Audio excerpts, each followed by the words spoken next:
За өнөөдрийн бичлэг дээр хайрлах урлаг номын тухай танилцуулах болно. Хайрлах урлаг номын зохиолч нөгөө дөрвөн хэлцэл номыг бичсэн. Дөрвөн хэлцэл номын зохиолчийн ном байгаа. За хайрлах урлаг, хайрлагдах урлаг ч юм уу, харизмтай байх, бусдыг өртөө татах, бусдаар хүндлэгдэх, хүлээн зөвшөөрөгдөх тухай биш.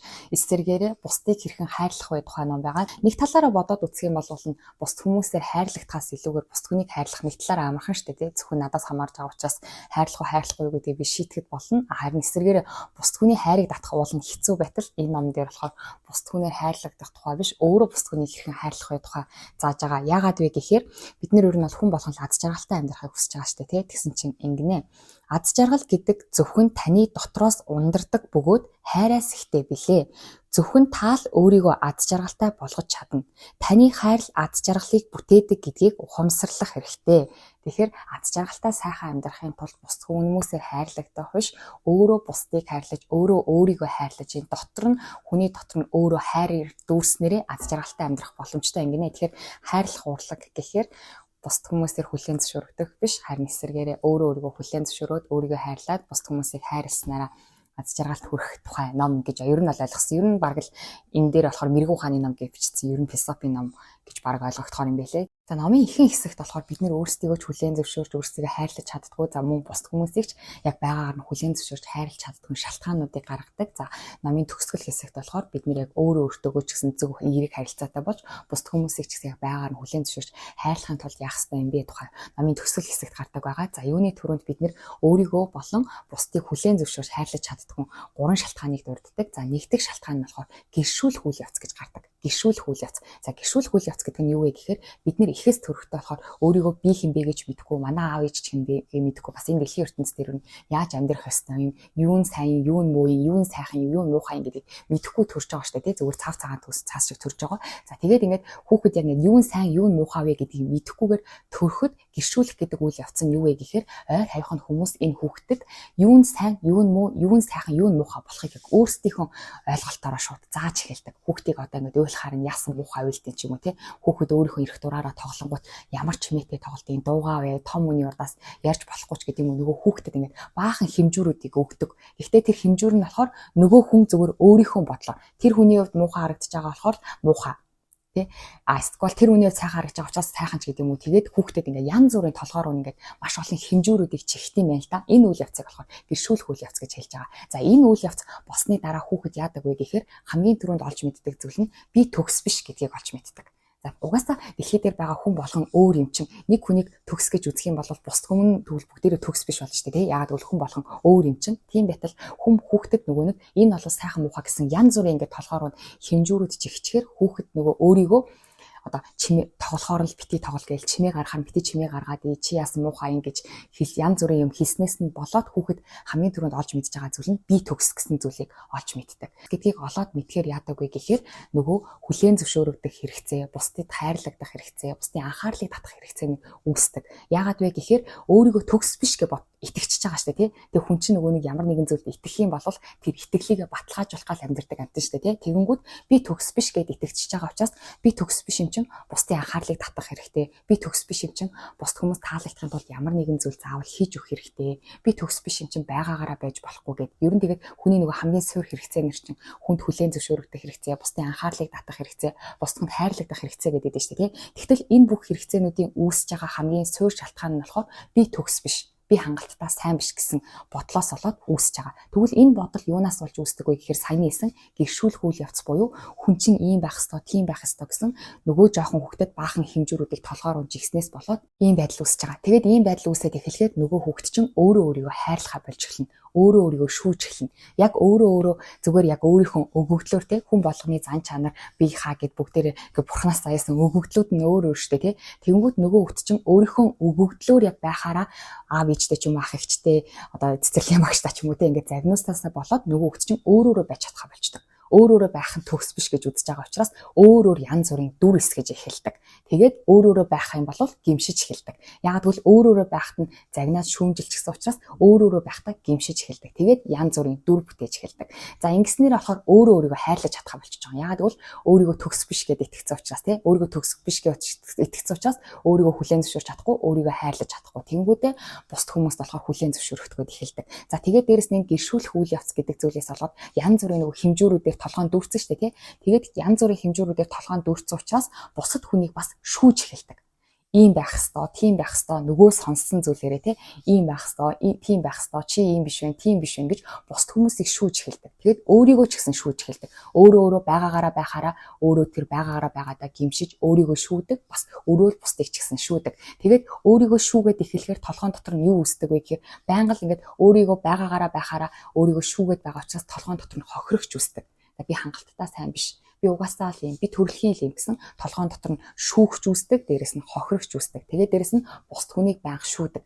Тэгээд бусад хүмүүсээс нөгөө нэг ийм байх ёстой, тийм байх ёстой гэсэн баахан хэмжүүрүүд үүссэн. Тэгээд тэр хэмжүүрт нь тохирсон яг төгссөн гэж байхгүй шүү дээ, тий. Тийм болохоор бас бусд хүмүүсийг хайрлаж чадхаа болчдөг. Бусд хүмүүсийг бас байгаагаар нь хүлээж авч чадхаа болчдөг. Тэгээд энэ яг бүр Мэргэн ухааны ном гэсэн энэ ном дээр болохоор бид нэр ерөөсөө өөрийгөө хайрлаж чадахгүй байгаа, бусд хүнийг хайрлаж чадахгүй байгаа нь толгойн дотор минь нөгөө гэршүүлэх үйл явц явагдсанаас болоод толгойн дотор минь ийм байх ёстой, тийм байх ёстой гэсэн 9 жорын хүний зохиосон хэмжүүрүүд үүснээс болоод өөрийгөө ч байгаагаар нь хүлээн зөвшөөрч чаддаггүй, бусдыг ч байгаагаар нь хүлээн зөвшөөрч чаддаггүй. Энэ бол хайрлаж чаддаггүй нэгдүгээр шалтгаан гинэ. За хоёр дахь бидний өөрийгөө болон өрөөлийг хайрлаж чадахгүй байгаа шалтгаан нь болохоор сэтгэлийн шарах гэдэг зүйлээс болоод бид нэр ер нь хайрлаж чадахгүй байгаа юм гинэ. За энэ сэтгэлийн шарах гэдэг зүйл нь яаж үүсдэг вэ гэхээр сэтгэлийн шарах гэдэг зүйл бол шудраг бус хүн өөрт нь ингээд шудраг бус зүйл тохиолдох юм бол сэтгэлийн шарах авдیں۔ Гинэ. За энэ шудраг бус зүйл гэдэг нь одоо жишээ нь хүүхэд байхад ялангуяа их авдаг. За хүүхэд байхад бол ингээд та ямар нэгэн зүйлийн дэг журам ч юм уу тэр ёс суртахууныг мэдэхгүй учраас яг өөрийнхөө байглаараа байгаа штэ тий.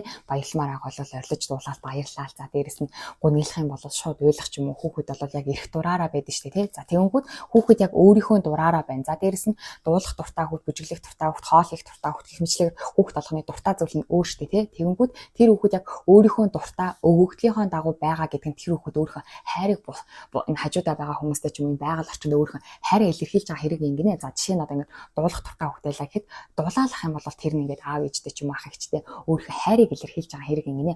За тэгээд өөрийнхөө хайрыг илэрхийлээд дуртай зүйлээрээ тоглоод явж идэл аав ээж ч юм уу нөгөө хүүхдийг загнаад дугаа бай ч юм уу шүүмжлээд эхлэн штэ тий. Тэнгүүд тэр хүүхэд яг өөрийнхөө өгөгдлийн дагуу хайраа илэрхийлж байтал хүмүүс өөрийг загнах ч юм уу задах ч юм уу тийм зүйл тохиолдох юм бол тэр хүүхдэд ингээд шудраг бос байна штэ тий. Өөрөө бол ингээ хайраа илэрхийлээ зүгээр хүснээрээ байжсэн чинь хэнийг ирээ загнах зодох юм бол тэр хүүхд шудраг бос зүйл тохиолдож ин гэсэн. Тэрнээс нь болоод бидний сэтгэлийн дотор ингээ шарах үүсдэг гинэ. За энэ сэтгэлийн шарах маань тэгээд явсаар бүр ихсээд эхлэх юм бол сэтгэлийн хор гэж зүйл үүсдэг. За сэтгэлийн хор гэдэг зүйл нь ингээ сэтгэлийн шарах биеийн дотор удаан хадгалагдсанаас болоод сэтгэлийн хор гэж зүйл үүсэж байгаа шүү дээ. Тэгээ энэ сэтгэлийн хор гэдэг зүйл нь хэрэг ингээ ихсээд эхлэх юм бол ихсээд эхлэх буюу байнга ингээ сэтгэлийн шарах аваад хордоод эхлэх юм бол бидний дотор ингээ санаа зовнилын өвчин ерөн санаа зовнил гэж зүйл бий болтой гинэ. Жохон байхаас ахуулаад яагаад вэ гэхээр өөрийнхөөрөө байнгут аав ээжтэй ингээд амар их загнуулсан байх юм бол сэтгэлийн санаа зовнил гэж зүйл үүсэж байгаа нь яна дахиад бити ийм зүйл татагдаасаа би өөрөө байж болохгүй шүү.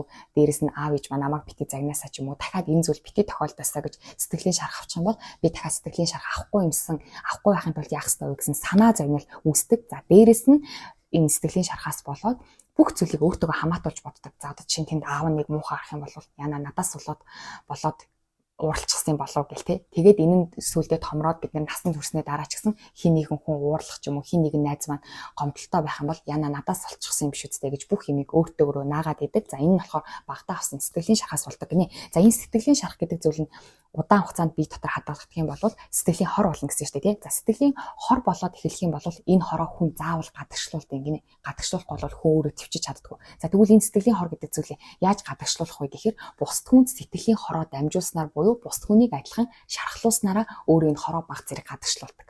Тэгээ энэ ном дээр бүр одоо ингээд амар уур уцаартай хүн ч юм уу тийм нэг хүмүүс байдаг шүү дээ тий. Тэгээд тэр уур уцаартай байгаа хүнийг бол бүр ингээд мэдээж зүгээр ах чинь ингээд амар уурлаад идэг бол тэр хүний буруу. За гэхдээ тэр хүний дотоод шалтгаан нь болохоор бүр ингээд нүүн сэтгэлийн хор, сэтгэлийн шарах гэдэг зүйл нь бараг ингээд ирүүн дээрээ тулцуучаас гадагшлуулахаас өөр аргагүй жоохон гадагшлуулахаараа нөгөө маань тайвширдаг учраас тэр хүнийг бол ингээд уучилж өшөөх хэрэгтэй. Ягаад гэвэл тэр хүн бараг нэг сэтгэлийн шарах нь өвчин болчихсон хүн шүү гэж бас энэ ном дээр тайлбарласан байлээ. Тэгээ сэтгэлийн шарах өгсөн хүн нь хэрвээ өөртөө хүч тэнцүү хүн байх юм бол энэ сэтгэлийн шарах авсан хүн сэтгэлийн хороо буцаагаад энэ хүндээ гаргах юм байна л да. Тэгтэл энэ сэтгэлийн шарах өгсөн хүн нь хэрвээ өөрөөс нь хэд дахин илүү хүчтэй хүн байх юм бол энэ сэтгэлийн шарах авсан хүн сэтгэлийн хороо гадагшлуулахдаа хэн гадагшлуулдаг вэ гэхээр өөрөөсөө хүч султаа байна. Одоо хүүхдүүдэд ч юм уу скол доод алтанд шалтандаа ч юм уу тий өөрөөсөө хүч султаа энэ хороо гадагшлуулдаг гэнэ тий хороо гадагшлуулах гол нь байж чадахгүй учраас ингэж хороо гадагшлуулд юм байна. За тэгэнгүүт бас энэ дээр болохоор ингээд одоо энэ сэтгэлийн шарахаас болоод ингээд өөрөө шархацсан учраас энэ хороо дамжуулаад яваад байгаа шүү дээ. Тэг хүнийг юу хайрлах нь байтаа эсрэгээр хороо гадагшлуулахын тулд хүмүүст бүр нэг шарах үгээ байдаг шүү дээ. За тэгэнгүүт энэ дээр нь нэмээд болохоор яасан бэ гэсэн чинь хүн нөгөө нэг гэршүүл хүл явц гэдэг зүйлээс болоод янз бүрийн хэмжүүрүүд толгоон дотор нь орцсон болохоор өөрийгөө төгс биш гэж ботцсон гэсэн шүү дээ. Тэгээд өөрийгөө төгс биш гэж ботцсон. Дээрээс нь янз бүрийн сэтгэлийн шарах авахаараа хүн өөрийгөө хүчирхийлж эхэлдэг гинэ. Тэгээд хүн өөрийгөө хүчирхийлдэг. Дээрээс нь өөрийгөө хүчирхийлэхтэй гэхдээ хүн өөрийгөө нөө төгс биш гэж боддог учраас хүртэх ёстойгоо л хүртэж гин гэж бодоод өөрийгөө хүчирхийлээд идэг. За тэгэнгүүтээ өөрийгөө хүчирхийлээд явахдаа бас дээрэс нь өөр хин нэгэн өөрийг нь хүчирхийлэх хүнийг хайдаг. Өөрөө бүр хүчирхийлэгчийг сэтгэл зүйн ингээ хайгаад идэг гэсэн үг. Тэгээд өөрийг нь хүчирхийлэгч, дарангуулагч хүн харилцаанд орж ирээ тэр хүнийг хүчирхийлээд дарангуулад за хүчирхийлэн дарангуулна гэхээр заавал цохин зодно гэсэн үг шүү дээ тий. Одоо хил амаараа ч юм уу энэ хүнийг ингээ хүчирхийлээд эхлэхээр нөгөө хүн нь өөрийгөө төгс биш гэж боддог учраас би угаасаа хүртэх ёстойгоо хүртэж гинэ гэж боддог гинэ амир агааз. За гэхдээ энэ дээр болохоор хүн өөрийгөө хүчирхийлдэг ингээ янз бүрийн хэмжээ байгаа шүү дээ тий. Хүний одоо нэг хүн болол өөрийгөө 50% та хүчирхийлдэг байлаа гэхэд нэг хүн одоо өөрийгөө 60% та хүчирхийлдэг ч юм уу тий. Ийм хэмжээ байгаа шүү дээ. Хүн болгоны өөр хэмжээ. Тэнгүүд энэ хүн болохоор өөрийгөө хэдий хэмжээний их хүчирхийлэн бусд хүний хүчирхийлэг бас хэдий хэмжээний дэвчтэй ингэнэ. Тэгээд энэ өөрийгөө хүчирхийлдэг хэмжээнээс нь бусд хүн өөрийг нь хүчирхийлэх хэмжээ нь илүү их даваад эхлэх юм бол хүн болол энэ харилцаанаас гарчдаг. Тэгтэл хүн өөрөө хүчирхийлэлтэй харилцаан дотор бусд хүний хүчирхийлэлд ор байгаад ийна гэдэг нь өөрөө тэр хүнээс илүүгээр өөрийгөө хүчирхийлдэг учраас л тэр хүний хүчирхийллийг одоо төвчтэй ингэнэ. За гэхдээ яагаад энэ хүчирхийллийг ингэж төвчээд ийна гэдэг нөгөө цааш шалтгаан нь болохоор өөрийгөө голоод өөрийгөө төгс биш гэж үзэж байгаа учраас хүртэх ёстойгоо хүртэж гинэ гэж боддог гинэ. Гэхдээ тэр хүртэх ёстойгоо хүртэж гинэ гэж бодож байгаа өөрийгөө төгс биш гэж бодож байгаа нь нөгөө гэршүүлэх үйл явц буюу ийм байвал сайн, ийм байвал муу, ийм байвал гоё, ийм байвал муухай гэсэн худлаа нөгөө хүн амьтны өөрсдийнх нь дурын зохиосон, хүний зохиосон тэр хэмжүүрүүд толгоон дотор нь орцсон. Тэгээд тэр хэмжүүрээрээ өөрийгөө хэмжээд байгаа учраас ийм зүйл үүсдэг юм гинэ. За хайрлаж чадахгүй байгаа 3 дахь шалтгаан нь болохоор айдас. Айдас гэдэг бол биднэрт байдаг бүхий л төрлийн сөрөг сэтгэл хөдлөл, сөрөг мэдрэмжүүдийн хамгийн суурь нь айдас байдаг гинэ. За тэгэнгүүт айдасаас болоод бид нэр ерөөсөө хайрлаж чаддаггүй. Гэтэ айдас үүсэж байгаа шалтгаан нь нөгөө би төгс гэсэн үзлээс болоод тий би төгс биш учраас энэ хүнд хайрлагдаж чадах болов гэж айдаг тийм зүйл нь болохоор айдас юм гинэ. За тэгээд айдастай хайр болохоор айдастай хайрч гэж юу юм байхгүй гэсэн байлээ. Айдас юм уу хайр гэдэг аль нэг зүйл нь хэрвээ та айгаад байгаа бол хайр байхгүй байна гэсэн үг. Энэ хоёр аль нэг нь л оршин юм байл та. За тэгмүүд айцаас болоод бид нэр ингэж хүлээлт үүсдэг. Айцаас болоод би энэ хүнд тийм юм хийж өгөх ёстой тий. Би төгс биш гэж үзэж байгаа учраас хайрлагдахын тулд би ямар нэг юм хийх ёстой гэд өөртөө үүрэг хариуцлага өгөөд идэг. За дээрэс нь нөгөө хүн чинь ч гэсэн одоо ингэ толгоон дотроо бид нэр болол ингэ нөгөө янз бүрийн хэмжүүрүүд толгоон дотор нь орцсон байгаа учраас энэ хүн ийм байх ёстой гэсэн хэмжүүр байгаа шүү дээ тий. Тэгмүүд тэр хэмжүүрт мэдээж нөгөө хүн хүрэхгүй шүү дээ тий. Хүний толгоон дотроо зохиосон тэр төгс зүртэй бодит хүн таарахгүй шүү дээ. Тэгмүүд тэр хүнээсээ болохоор бас энэ хүн намайг хайрлахын тулд ингэх ёстой, тэгэх ёстой гэсэн бахан хүлээлтүүд үүсгэжтэй байл та. Тэгмүүд нөгөө хүлээлтэнд нь нөгөө хүн хүрхгүй болоод эхлэнгүүт шудраг бус байна гэл ингээд нөгөө сэтгэлийн шарах үүсдэг. За тэгмүүдээ би өөрөө бас ийм зүйл хийж өгөх ёстой гэсэн өөртөө үүрэг хариуцлага өгсөн. Тэрнээсээ болоод ер нь бол одоо яг хүнийг хайрлаж чаддгүй. Гэтэ хайрлаж чадахгүй байгаа шалтгаан нь айдас. Тэгээ айдсын шалтгаан бол өөрийгөө төгс биш гэж үзэж байгаагаас юм гинэ. За тэгвэл одоо жинхнээс яг төгс хайрлахын тулд энэ чинь хайрлах урлагийн номчтой тий. Тэгвэл яг хайрлахын тулд яах ёстой юм бэ гэдгсэн чинь хамгийн түрүүнд болохоор харилцаа гэдэг зүйл бол хоёр талтай гэдгийг маш сайн ойлгох хэрэгтэй гинэ. Хайрлахын тулд хайрлах нэг тал байна, хайрлагдах нэг тал байна. Ингэсэн ингээ хоёр тал байгаа шүү дээ тий. Харилцаа гэхэр чинь тэгэн харилцаан дээр болохоор яах вэ гэхээр хамгийн түрүүнд өөрийнхөө талыг миний нэг тал байгаа, нөгөө хүний нэг тал байгаа шүү дээ, тий. Тэгээд харилцаан дээр айгуу гоё ингээ төгс харилцаа үүсгээд төгс хайрлахын тулд би өөрөө өөрийнхөө талыг л даана гэдгээ өөрөө бүрэн ойлгох хэрэгтэй гинэ.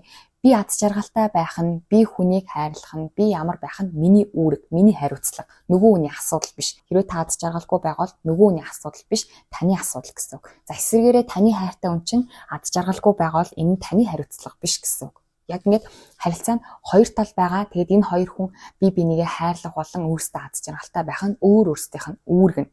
Та одоо нөгөө хүнийгээ 1000 хайрласан ч гэсэн нөгөө хүн чинь хэрэв гонигтай авал энэ таны буруу биш гэсэн үг. Тэрийг өөрөөсөө салгах хэрэгтэй гинэ. За эсвэргээрээ та аз жаргалгүй байгаа бол нөгөө хүнээсээ намайг аз жаргалтай болгож өгөөч гэж хэлэх ёсгүй юм гинэ. Яагаад гэвэл хүний аз жаргал гэдэг угаасаа дотроос нь гардаг нөгөө хүний асуудал учраас та өөрөө нөгөө хүнийгээ зөвхөн хайрлах л үүрэгтэй учраас та өөрийнхөө үүргийг хүлээгээл өөрөө хайрлана. Дээрэс нь та өөрөө өөрийгөө аз жаргалтай болгоно. За өөрөө аз жаргалтай болгохын тулд угаасаа дотор хайраар дүрх юм бол аз жаргалтай байна гэж хэлж илээ. За нөгөө талд болохоор нөгөө хүн болохоор таныг хайрлах хэсэг нь нөгөө хүний асуудал. Энийг болохоор та удирдах боломжгүй. Учираас энэ хүндээ угаасаа даатах нь. За тэнгуүдээ нөгөө аз жаргалтай байх нь ч гэсэн энэ хүний үүрэг, энэ хүний асуудал учраас та удирдах боломжгүй учраас өөрт нь даатах гэсэн үг. Тэгэд энэ дээр тэгсэн байлээ. Бид нэр одоо ингээд бусад хүний асуудалд ороод идэх нь ерөөсө бусад хүнд итгэдэггүй учраас тэр хүнийгээ хүндэлэхгүй байгаа учраас бус хүний асуудалд ордог юм гинэ. За одоо таны хайртай хүн чинь ч юм уу одоо ажил нь бүтэхгүй байлаа гэхэд та ажил нь бүтэхгүй байхад нь ингээд та өөрөө ямар нэгэн байдлаар зөвлөгөө өгөх ч юм уу ингээд ажилд нь оролцсон шүү дээ. Тэгэх юм бол та тэр хүнийг ерөөсөө хүндэлэхгүй байгаа, дээрэс нь тэр хүн өөрөө бие дагаад асуудлаа шийдэж чадна гэдэгт итгэхгүй байгаа учраас л бусдын асуудалд ордог юм гинэ. Тэнгүүд төгс харилцаа үүсгэж төгс хайрлахын тулд нөгөө хүн асуудлаа бүрэн өөрөө шийдвэрлэх чадвартай гэдгийг нь ойлгоно. Дээрэс нь нөгөө хүн баярлах ч юм уу, гомдох ч юм уу, гуниглах ч юм уу тэр болгоно нь ерөөсөө тантай огт хамааралгүй гэдгийг хүлээн зөвшөөрөх хэрэгтэй гинэ. Энэ хүн өөр ямар нэгэн асуудлаас болоод гуниглжиж болно. Тэр нь ерөөсөө танаас болоод гуниглж байгаа хэрэг биш гэсэн үг. Тэгээд таны хайртай хүн аз жаргалгүй байлаа гэхэд та угаасаа тэр хүнийг аз жаргалтай болгож чадахгүй учраас аз жаргалгүй байвал тэр хүн асуудлаа өөрөө шийдэхэд нь хүлээцтэйгээр зүгээр хүлээж өгөх хэрэгтэй. Тэгээд төгс харилцаа гэдэг бол харилцаа гэдэг хоёр талтай бөгөөд та өөрөө өөрийнхөө талыг л төгс үүргээ биелүүлэх нь таны үүрэг. Нөгөө хүн болвол нөгөө хүний асуудлыг бүгднийг нөгөө хүнд нь үлдээж төгс харилцаа үүсгэх юм гинэ. Тэгэхээр энэ нь болохоор хайрлах урлагийн нэгдүгээр арга нь харилцаа гэдэг хоёр талтай бөгөөд таны үүрэг бол зөвхөн хайрлах үүрэг болохоос ш хайрлагдах ч юм уу нөгөөний асуудлыг шийдэх нь таны үүрэг биш. Харилцааны таны нэг талын үүрэг бол та өөр аз жаргалтай байх, мөн та өөрөө хайрлах нь таны үүрэг юм байна. За хоёр дахь өөрийгөө болон бусдыг хайрлах хоёр дахь арга нь болохоор таны дотор хайрын үйлдвэр байгаа гэдгийг мэдгэнэ. За энэ хайрын үйлдвэр болохоор энэ дээр болохоор эд шидийн галтгоо гэж тайлбарлсан байлээ. За эд шидийн галтгоо гэдэг нь юу вэ гэхээр зөөрлөлөө тайлбарлаж авахгүй таны амьдардаг гэрийн галтгоон дотор бүр маш гоё чанартай, амттай, шимт хижээлтэй бүх хоол ингээл байнгын мөнхийн ургадаг гэв та боддоо. Тэгээ төсөөл гинэ. Тэнгүүд ингээ баян хоол ингээл гарч ирж яхад хин нэг хүн танд нэг пицца авчирсан. Энэ пиццаг чамд өгье тэгвэл чи миний үгэнд ор гэвэл та тэр хүний үгэнд орох уу? Үгэнд нь орохгүй шүү дээ, тий? Юу нэг пиццаг тэр таны галтгоон дотор чи мөнхийн маш гоё хоолоод гарч ирээ шин дижэлтэй болоод баян ундран гарч ах чинь нэг хүн таныг пицца өгье тэгээ чи миний үгэнд ор чамайг би утсан хүүхэлтэйгээ болгоё чи миний пиццаг ав гэх юм бол мэдээ зөвшөөрөхгүй шүү дээ, тий? Ягаад зөвшөөрөхгүй гэвэл танд зөндөө олон хоол угаасаа байгаа юм чинь. Тэгтэл эсвэргээрээ та хэдэн хоног хоол идээгөө өлсөж өгөх гэжсэн чинь хин нэгэн би чамд пицца авъё тэгээд миний үгэнд ор гэх юм бол үгэнд нь орох магадлалтай шүү дээ, тий? Ягаад гэвэл бүр өлсөж өгч байгаа учраас өлсөж өгсний оронд тэр үний үгэнд орцсон нь дээр шүү дээ, тий? Тэгэхэнгүүд яг энэ зүйл маань хайр гэдэг зүйл ч гэсэн яг адилхан юм гинэ. Яг нөгөө саяны эд шидийн галтгоон дотор өөрөө ингээ хоол бий болоод байгаатай яг адилхан таны дотор ч гэсэн та өөрөө өөрийнхөө хайрыг ингээд бий болгох боломжтой. Таны дотроос та өөрөө л өөрийгөө хайрлах мөн бусдыг хайрлахаар шийдэх юм бол таны дотроос хайр гэдэг зүйл бол ингээд хязгааргүй ундран гарч ирдэг гинэ. Тэгэнгүүт ингээд таны дотроос хайр гэдэг зүйл өөрөө хязгааргүй ундран гардаг. Бусд хүн таныг хайрлахгүй байсан ч гэсэн та өөрөө л зүгээр бусд хүнийг хайрлахаар шийдэхэд та өөрийгөө хайрлахаар шийдэхэд таны дотроос ингээд хайр ерөөс ундран гарч ирдэг байна л та. Тэнгүүд саяных шиг те таны дотроос ингээд хайр ундран гарч ирдэг байтал хин нэгэн хүнд би чамайг хайрлая, би чамайг магтая, би чамайг хүлээн зөвшөөрье. Тийм учраас тэрний хариуд чи миний үгэнд ороо гэвэл үгэнд нь орох шаардлагагүй шүү дээ, тий? Яг бол миний дотор зөндөө хайр байгаа юм чинь. Харин эсвэргээрээ таны дотор хайр байхгүй та өөрөө бусдыг бусад хүмүүст хайрлахдахыг хичээж байгаа ч гэсэн та өөрөө өөрийгөө хайрлахгүй бусад хүнийг хайрлахгүй бол таны дотор хайр байхгүй байгаа гэсэн үг шүү дээ, тий? Тэгвэл таны дотор хайр байхгүй тал хин нэгэн би чамайг жоохон хайрлая, би чамайг жоохон магтая. Гэхдээ чи миний үгэнд ор гэх юм бол нөгөө гидсэн үсгэлэг хүн нэг пиццанаас болоод нөгөө хүнийхээ утсан гүгэлтийн болдогтой адилхан дотор нь хайр байхгүй юм бол би чамайг жоохон магтаад өгье. Гэхдээ чи миний үгэнд ор гэх юм бол зөвшөөрнө шүү дээ, тий.